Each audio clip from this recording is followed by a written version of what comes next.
Change का क्या effect पड़ रहा है। जैसे कि बहुत सारे लोगों को लग रहा होगा कि सर क्लाइमेट चेंज की वजह से सिर्फ गर्मी बढ़ रही है, गर्मी बढ़ रही है और पसीना ही ना ज़्यादा आ रहा है, क्या प्रॉब्लम हो रहा है? पंखा चला लेते हैं, पसीना आता है तो क्या चला लेते हैं? पंखा चला लेते हैं। हम लोग को तो दिक्कत नहीं है, लेकिन हम लोगों को दिक्कत नहीं ना है। क्लाइमेट चेंज की वजह से क्या क्या नुकसान हो रहे हैं, क्या क्या नुकसान हो रहे हैं पता नहीं है। पेड़ पौधे सब खत्म हो रहे हैं। और ये बताओ कि आज तुम लोगों को आकाश में जब आसमान की तरफ देखते हो कितने तरह का चिड़िया नजर आता है, कितने तरह का चिड़िया नजर आता है जी। जंगलों में कितने तरह के जानवर सब हुआ करते थे, कितना जानवर नजर आता है, कितना तरह का चिड़िया नजर आता है, कितना बोलो, कितना परिंदा नजर आता है तुम लोगों को सामने। अभी तुम घर से आते हो, कितना परिंदा नजर आता है नजर ज़्यादा। कारण क्लाइमेट चेंज, कारण क्लाइमेट चेंज। तुमको एक बात बता दें, सिर्फ परिंदों को नहीं, इंसानों को भी नुकसान हुई है।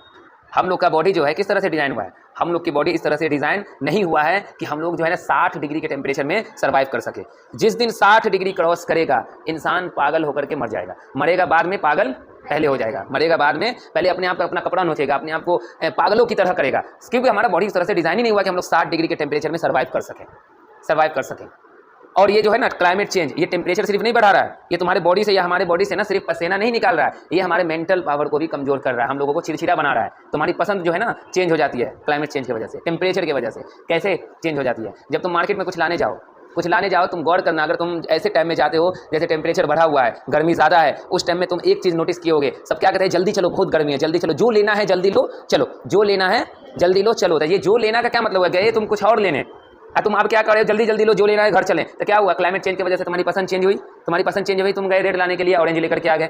तो ये सब किसकी वजह से हो रहा है? क्लाइमेट चेंज की वजह से हो रहा है। मार्केट में ज़्यादा देर हो जाता है, तुम देखोगे ट्रैफिक में लोग धूप में खड़े रहते हैं तो एक दूसरे को गाली देना स्टार्ट कर देते हैं, बढ़ो जल्दी, बढ़ो जल्दी। तो ये सब जो इफेक्ट पड़ रहा है क्लाइमेट चेंज, टेम्परेचर बढ़ रहा है, इस सभी का इफेक्ट पड़ रहा है। आसपास मोहल्ले में देखोगे गर्मी ज़्यादा पड़ती रहेगी तो कोई आएगा थोड़ा सा बात करने के लिए, कोई अंकल को चाचा, तो बात करते रहेगा कि बहुत ज़्यादा गर्मी की वजह से दिमाग खराब है, जल्दी जा यहाँ से, अभी ना तो कुछ भी हो जाएगा। ये जो बोल रहा है कुछ भी हो जाएगा, तो ये जो टेम्परेचर बढ़ रहा है तो ये क्या कर रहा है जी, मेंटल को प्रॉब्लम दे रहे हैं ना, मेंटल पावर को भी तुम्हारा क्या कर रहा है जी, कमजोर कर रहा है, तुम्हें चिड़चिड़ा बना रहा है, तुम्हारी पसंद चेंज हो रही है। तो क्लाइमेट चेंज सिर्फ इंसान के या लोगों के बॉडी से जो है ना सिर्फ पसीना नहीं निकालता है, हमारे मेंटल हेल्थ को भी वो नुकसान पहुंचा रहा है। हम लोग चिड़चिड़े हो रहे हैं, घर में तुम मम्मी पापा भाई बहन से ठीक से नहीं बात हो, ज़्यादा गर्मी लगेगा, कोई चीज़ के लिए बोलेगा तुम एकदम गुस्सा में कहोगे, हटाइए अभी प्रॉब्लम हो रही है, गर्मी लग रहा है, बहुत गर्मी लग रहा है, बोलते कि नहीं बोलते हैं।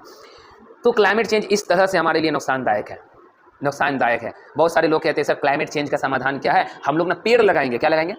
हम लोग पेड़ लगाएंगे तो क्लाइमेट चेंज जो है रुक जाएगा। अब बात करते हैं कि पेड़ लगाएं, तो कितना पेड़ लगाएंगे एक साल में तो क्लाइमेट चेंज को हम लोग रोक सकते हैं। सिर्फ पेड़ लगाने से समाधान नहीं है। देखो, अगर एक इंसान की या एक पेड़ की बात करें, एक पेड़ लगभग तुम 10 पेड़ अगर लगाओगे तो उसमें से एक पेड़ की जीने की संभावना होती है, ठीक। एक पेड़ अगर जी गया 20 साल तक तो वो एक साल में तुम्हारा 20 kg कार्बन डाइऑक्साइड एब्जॉर्ब करेगा। कितना एब्जॉर्ब करेगा जी? कितना एब्जॉर्ब करेगा? 20 kg। देखो 20 kg कार्बन डाइऑक्साइड जो है वो किलो कार्बन डाइऑक्साइड एब्जॉर्ब करेगा। एक इंसान का जो बच्चा पैदा होता है वो वो इंसान जो होता है एक साल में देखो कितना 5000 kg कार्बन डाइऑक्साइड छोड़ता है। अब हम पेड़ लगाएं और एक पेड़ कितना किया 20 kg, और एक इंसान कितना छोड़ा 5000, कहाँ से मेंटेन हो पाया? अब मान लो एक पेड़ आप अभी लगा दिए, 20 साल में वो इतना बड़ा हो जाएगा तब जाकर के 20 kg, तब तक हम लोग 1 लाख kg क्या करेंगे, कार्बन डाइऑक्साइड ऑलरेडी एटमॉस्फेयर में छोड़ चुके होंगे।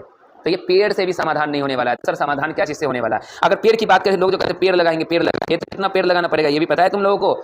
अगर आप कह रहे हैं कि हम पेड़ लगा करके अगर क्लाइमेट चेंज को रोक सकते हैं तो 3.6 ट्रिलियन इतना पेड़ लगाना पड़ेगा हर साल। अब 3.6 ट्रिलियन कितना हो गया? 1 ट्रिलियन में 100 खरब लगभग, इसमें तुमको लगभग तुम मान लो 3 लाख करोड़ से भी ज़्यादा पेड़ लगाना पड़ेगा हर साल। अब इतना पेड़ पॉसिबल है लोगों को लगाना? 3-3.5 लाख करोड़ से भी ज़्यादा पेड़ लगाना क्या पॉसिबल है? पॉसिबल है।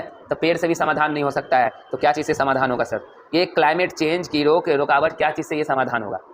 पहली बात तो पॉपुलेशन कंट्रोल करना पड़ रहा है लोगों को, क्योंकि आबादियां जो बढ़ रही है। देखो याद रखना कि दुनिया में जो कृषि हो रही, खेती हो रहा है, 70% जो खेती होता है वो इंसानों के लिए मीट तैयार करे, वो जानवरों के लिए तैयार किया जाता है। क्योंकि इंसान क्या होता है, बहुत सारा मीट खाते हैं। अब उसको मीट के लिए तैयार होने के लिए वो क्या करता है, वो चारा खाएगा, और 70% चारा सिर्फ उगाया जाता है। तो जितनी ज़्यादा इंसानों की आबादी बढ़ेगी उतना सारा क्या होगा, उतने लोग नॉनवेज खाएंगे, मीट खाने वाले सब पैदा होंगे। तो आबादी कैसे हेल्प कर सकती है इसमें? तो आबादी बता दिए, एक बच्चा जब पैदा होता है तो उसमें बड़ा जब हो जाता है तो वो मान लो कि एक इंसान जब बनता है, वो एक इंसान एक साल में कितना कार्बन डाइऑक्साइड छोड़ रहा है? 5000 kg। तो फिर ऐसे में आप बहुत सारे लोग कहेंगे तो सर क्या आबादियाँ बढ़ाना है तो फिर धरती का बैलेंस कैसे मजबूत होगा? अरे बैलेंस हो जाएगा, प्रकृति अपने आप को बैलेंस कर लेती है। और अगर यहाँ पे ये आबादियाँ का मतलब ये नहीं है कि एकदम आबादी को खत्म कर दे। 1 चाइल्ड, कोई अगर परिवार चाहे तो अपना 1 चाइल्ड रख सकता है। किसी के पास कितने होते हैं, 5 होते हैं, 7 होते हैं, 10 होते हैं, 12 होते हैं, इस तरह से चाइल्ड सब रखते हैं। तो उसमें क्या हो गया, आबादियाँ ज़्यादा बढ़ेगी तो नुकसान भी तो बढ़ेगा। क्योंकि एक आबादी, तुम देखोगे कि नॉर्मल से एक घर में एक बच्चा पैदा होता है तो उसके माँ बाप क्या सोचता है कि इसके लिए भी घर बना देंगे, इसके लिए अलग से रूम बनाएंगे, अलग से फ्लाइट बनाएंगे, होता है ना, सोचा जाता है ना। जैसे एक बच्चा आया तो उसके लिए अलग से फ्लाइट बनाने की इंतजाम होने लगती है, ज़मीन लेने के लिए आदमी सोचने लगता है। तो उस तरह से सोचो कि इतने सारे आबादियाँ बढ़ रहे हैं तो किस तरह से क्लाइमेट चेंज पे इफेक्ट पड़ रहा है। तो अगर आदमी चाहे, अगर जैसे कि दुनिया को जितने लेवल पे लाके बर्बाद कर चुका है, उतने लेवल पे अगर अभी रुक जाए सारा दुनिया, जहाँ तक टेक्नोलॉजी पहुँचे, और दुनिया को मॉडर्न बनाने का चक्कर को छोड़ दे, किधर दुनिया को और मॉडर्न बनाने का रेस को ख़त्म कर दे, जहाँ तक हो चुका है वहीं तक थोड़ा सा रुक जाए अगर दुनिया, तो याद रखना प्रकृति अपने आप को बैलेंस कर लेगी। ये जो क्लाइमेट चेंज की वजह से धरती की दुर्दशा हुई है, इस तरह से इतने टेम्परेचर हाई हो गए हैं, इतने जानवर सब मर रहा है, परिंदे सब मर रहे हैं, तो ये प्रकृति सब बैलेंस कर लेगी अगर इंसान यहीं पर रुक जाएगा। तो जो इंसान की लालच खत्म नहीं हो रही है, और टेक्नोलॉजी चाहिए, और टेक्नोलॉजी पे लगाना निकल गया, टेक्नोलॉजी तो टेक्नोलॉजी जो और चाहिए। ये जो टेक्नोलॉजी है, इसके चक्कर में, मॉडर्न बनाने के चक्कर में ये धरती की सत्यानाश कर रहा है। तो अगर यहाँ पे सारा दुनिया रुक जाए, जहाँ पे जितना भी जिसके पास हो चुका है उतना ही पे पूर्णग्राम लगा दे, रुक जाए, तो ये धरती ना, गारंटी का है ना, ये धरती अपने आप को बैलेंस कर लेगी। अब बताओ, मॉडर्नाइजेशन के लिए, मॉडर्न बनाने के लिए जंगलों को काटा जा रहा है। अमेजन का 20% हिस्सा काट दिया गया, अमेजन का जंगल, और भी कितने सारे जंगल तुमने देखा होगा अपने घर के आसपास में, जो वो गाछियाँ हुआ करती थी वो सारे खत्म हो गए होंगे। तो कारण क्या है, लोग, आबादियाँ बढ़ रहा है, आबादी बढ़ रहा है तो लोग क्या कर रहे हैं, जमीन खरीद रहे हैं अपने बच्चे के लिए, उसके लिए वो घर बनाएगा, मेरा वो बच्चा रहेगा। तो पहली बात, क्लाइमेट चेंज को खत्म करने के लिए पहली बात कि आपको पॉपुलेशन कंट्रोल करना पड़ेगा लोगों को, और दूसरा, जहाँ तक जो टेक्नोलॉजी पहुँच चुका है वहाँ तक आप रुक जाइए। और अगर आपको मॉडर्न बनाना ही है तो ऐसे तरीके से बनाइए कि आप प्रकृति को नुकसान पहुँचाए बिना मॉडर्न की तरफ आप चलिए, जो पॉसिबल नहीं है। जो तुमको 0.001% ही ऐसा पॉसिबल है कि बिना प्रकृति को नुकसान पहुंचाए मॉडर्नाइजेशन हो जाए, तो ये 0.01% ही चांस है। तो अगर ये दुनिया के लोग जो होड़ में लगे हुए हैं, ये बम बनाना, वो बम बनाना, ये मिसाइल, ये एयरक्राफ्ट, ये सब चीज़ें इतना बनाने के होड़ में जो लगा हुआ है, इस सारे को रोक दे, पेड़ों को काटना, जंगलों को बर्बाद करना रोक दे, यहीं पे थम जाए, तो ये प्रकृति अपने आप को बैलेंस कर लेगी। कहा जाए कि लॉकडाउन में जब 1 साल 2 साल के लिए पूरा जो लॉकडाउन लगा था दुनिया में, तो जंगलों से कई सारे ऐसे कंट्री थे जहाँ पे ना जंगलों से जो जानवर सब निकल करके रोड पर घूम रहा था, क्योंकि उस समय का एनवायरमेंट ना बहुत अच्छा हो गया था। लगभग जो है जो हमारा एयर पॉल्यूशन का जो ग्राफ था वो लगभग नीचे आ गया था, और जो है ना एटमॉस्फेयर बहुत अच्छा साफ सुथरा लगभग उस समय हो गया था, पॉल्यूशन का रेशियो कम हो गया था, पीएमटी लेवल में नापा जाता है उसको। तो इसे कहा जाता है कि एटमॉस्फेयर उसमें की हवा शुद्ध हो गई थी, जानवर सब, पेड़ पौधे, जैसे जो भी जानवर सब रोड पे ऐसे निकल करके, हिरन सब ऐसे घूम रहा था। सिर्फ 1 साल के लिए बंद हुआ सब, लगभग 1 साल तो घुमा फिरा करके चला गया सब। अब सोचो कि एक लॉकडाउन में बस साल भर लगभग चला लॉकडाउन, तो इतना बैलेंस हो गया था। तो गाड़ियाँ देख रहे हो, आबादियाँ बढ़ रही है तो गाड़ियाँ बढ़ रही है, गाड़ियाँ बढ़ रहा है तो फ्यूल बर्न हो रहे हैं, ये निकल रहे हैं। हमारा सबसे बड़ा कारण क्या है, हमारा फ्यूल बर्न होता है, कार्बन डाइऑक्साइड निकलता है। कार्बन इमिशन ही जो है क्लाइमेट चेंज का बहुत बड़ा रीज़न है। तो अगर एक लाइन में अगर बात करें कि क्लाइमेट चेंज को कैसे रोका जा सकता है, तो पहली बात पॉपुलेशन कंट्रोल करके, और अगर दूसरी बात अगर बात करें तो आदमी, दुनिया में इंसान जितनी ज़्यादा टेक्नोलॉजी के चक्कर में जहाँ तक पहुँच चुका है वहीं पर थोड़ा सा थम जाए, तो भी प्रकृति बैलेंस कर देगी। आपको बता दिया अभी हम कि अगर पेड़ लगाने की जो सबके अंदर चाहते हो, हम पेड़ लगाए 3.5 लाख करोड़ से ज़्यादा पेड़ 1 साल में लगाना पड़ेगा। क्यों, देखो, एक पेड़ जब लगाता है ना, तुम 10 पेड़ लगाओगे तो एक पेड़ के बचने के चांसेस है। तो इसका मतलब अब तुम सोचो, 3.5 लाख करोड़ पेड़ लगाने के लिए उसको 10 से मल्टीप्लाई कर दो, इतना पेड़ लगाओगे तब ना 3.5 लाख करोड़ बचेगा जी। कितना पेड़ लगाओगे तुम, जो है एक पेड़ 10 पेड़ लगाते हो तो एक पेड़ को बचने की चांसेस होती है। तो उसी तरह तुम लोग अगर 3.5 लाख करोड़ पेड़ लगाना हो, लगभग एग्जैक्ट डेटा नहीं बता रहे, लगभग हम बता रहे 3.5 लाख करोड़ से ज़्यादा पेड़ लगाना हो, तो तुम सोचो, ज़्यादा हम बोल रहे हैं, ज़्यादा भी हो सकता है, कभी भी एग्जैक्ट डेटा नहीं है, तो उसमें तुम 10 से मल्टीप्लाई और कर दो, तुम इतना पेड़ लगाओगे तब जाकर के तुमको जितना अमाउंट में पेड़ चाहिए वो बचेगा।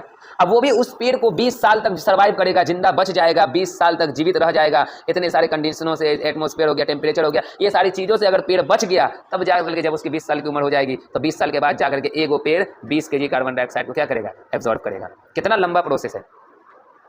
लेकिन पॉपुलेशन कंट्रोल करे तो 1 साल में जो एक इंसान जो 5000 kg कार्बन डाइऑक्साइड छोड़ता है वो कंट्रोल हो जाएगा। और छेड़छाड़, धरती को छेड़छाड़ करना छोड़ दे, वहाँ माइनिंग करेंगे, वहाँ पे जंगल काटेंगे, पहाड़ें काटी जा रही है, पहाड़े को छेद टनल बनाया जा रहा है, पहाड़ों को छेद कर करके क्या किया जा रहा है, टनल बनाया जा रहा है। तो ये सब कहाँ जाएगा, स्पेस में, सैटेलाइट पे सैटेलाइट स्पेस में क्या किया जा रहा है, भेजा जा रहा है। तो ये सब क्या करेगा, नुकसान नहीं करेगा तो क्या करेगा, क्योंकि एक जो सैटेलाइट होता है तो उससे निकलने वाला कितना सारा धुआं, स्मोक निकलता है, उसको जलाने के लिए फ्यूल बर्न होता है कि नहीं होता है, फ्यूल बर्न होता है कि नहीं, धरती से बाहर निकालने के लिए फ्यूल बर्न होता है कि नहीं, तो अगर टेक्नोलॉजी के होड़ को रोक दे सारा दुनिया तो ये टेम्परेचर, ये जो हमारा क्लाइमेट चेंज का मसला धीरे धीरे हल हो जाएगा। अवेयरनेस, हाँ, ये कहने का मतलब ये नहीं कि पेड़ नहीं लगा, पेड़ जो इतना ज़्यादा लगेगा तो इसका मतलब ये नहीं है कि हसन सर बोल रहे हैं कि पेड़ नहीं लगाना है तो आज से पेड़ ही नहीं लगाएंगे। अपनी छोटी सी जो कोशिश करना है वो तो करते चलना है। सारा दुनिया अगर किसी चीज़ को बर्बाद करने पर लगी है तो अगर हम एक पेड़ लगा करके, दो पेड़ लगा करके अपने आप को संतुष्ट मानते हैं तो हम लगा सकते हैं, इसमें कोई दिक्कत नहीं है। ये नहीं कहने का नहीं सर मना कर दिए पेड़ तो आप लगाए नहीं करेंगे, पेड़ लगाने से कुछ नहीं होगा, ऐसा थोड़ी है, पेड़ लगाने से कुछ नहीं होगा। इन फ्यूचर जब तुम लोग का समय आएगा पॉपुलेशन बढ़ाने का, तो उस समय जब तुम लोग पढ़े लिखे, अच्छे पढ़े लिखे रहोगे, समझदार रहोगे, तो उस समय पता रहेगा कि पॉपुलेशन कंट्रोल ज़रूरी है। इसीलिए ज़्यादा ये सिंगल चाइल्ड है, किसी के पास सिंगल चाइल्ड रखे, पॉपुलेशन को ज़्यादा बढ़ाने की ज़रूरत नहीं है। भगवान का दिया दे रहा, अल्लाह दे रहा है, तो इसीलिए एक दर्जन रख लेते हैं, कोई दिक्कत नहीं है। तो ये सब ज़रूरी नहीं है बिल्कुल। हो सकता है मेरी बातों को सुन के बहुत से लोगों को हंसी भी लगेगा और बहुत सारे लोग बोलेंगे भी कि ऐसा थोड़ी होता है, ऊपर वाले का देन है, ऊपर वाला दे रहा है तो बच्चे बढ़ रहे हैं, ऐसा नहीं है, कंट्रोल अपने हाथ में है। तो पॉपुलेशन कंट्रोल बहुत ज़रूरी है। और फिर देखो ये टॉपिक पे भी बोलना किसी को कि सर टेम्परेचर जो है, अगेन आई रिपीट, टेम्परेचर सिर्फ हमारे बॉडी से पसीना नहीं निकलता है, टेम्परेचर हमारे मेंटल हेल्थ को भी क्या करता है जी, नुकसान पहुंचा रहा है। हमारे मेंटल हेल्थ को भी क्या कर रहा है टेम्परेचर, नुकसान पहुंचा रहा है। और तुम्हारे क्लाइमेट चेंज की वजह से टेम्परेचर जब इंक्रीज हो रही है तो उस वजह से तुम्हारी पसंद चेंज हो रही है।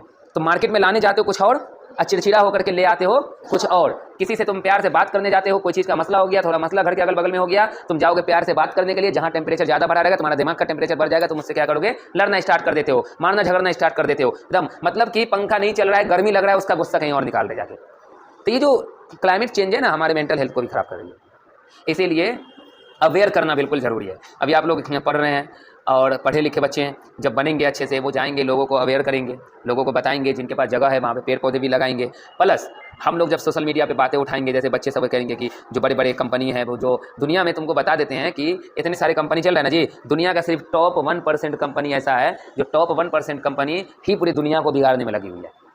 टॉप 1% बड़ी बड़ी कंपनीज खोल करके बैठा हुआ है, एकदम इलेक्ट्रिक कार लेकर के आ रहे हैं बहुत सारे। तुम कहोगे सर इलेक्ट्रिक कार में क्या दिक्कत है, कार से तो कैसे पॉल्यूशन होगा, इलेक्ट्रिक बिजली से कार्बन इमिशन नहीं होता क्या, बिजली से भी तो कार्बन इमिशन होता है। तो बड़े बड़े जो टॉप कंपनीज सब है दुनिया में, जो टॉप कंपनीज सब है, वही सब इसका क्लाइमेट चेंज के पीछे, बर्बाद करने पर धरती के पीछे उसी लोग का हाथ है, उन्हीं लोग का हाथ है। तो इस चीज़ों पे हम लोगों को ध्यान देना। यहाँ पे एक डेटा दिखा रहे हैं ना, ये सारी चीज़ अभी हम आपको दिखा रहे थे। यहाँ पे क्या लिखा हुआ है देखो, we loss 10 million hectares annually due to the deforestation and approximately 70 million hectares affected by fire. 10 million hectare से ज़्यादा हर साल जमीन, 10 मिलियन हेक्टेयर से ज़्यादा जगह पे पेड़ों को काटा जा रहा है। और 70 मिलियन हेक्टेयर के जो ज़मीन पे जो पेड़ है ना, आग की वजह से वो क्या हो रहा है, बर्बाद हो रहा है। आग की वजह से क्या हो रहा है जी, वो बर्बाद हो रहा है।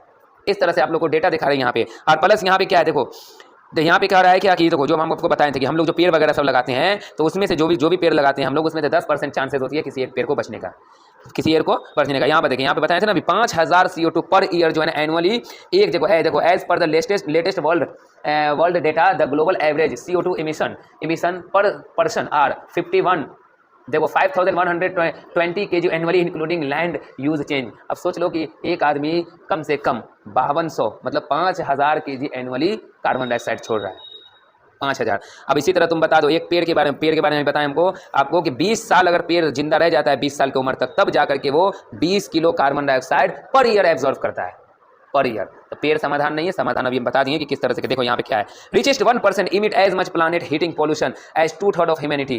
The richest 1% produced in 2019 as the poorest 2/3 of humanity, says a new Oxfam report. जितना पूरे दुनिया में ह्यूमैनिटी है उसका 2/3 जो क्लाइमेट चेंज में जो कार्बन इमिशन हुआ है वो 1% रिचेस्ट पर्सन की वजह से हुआ। 1%।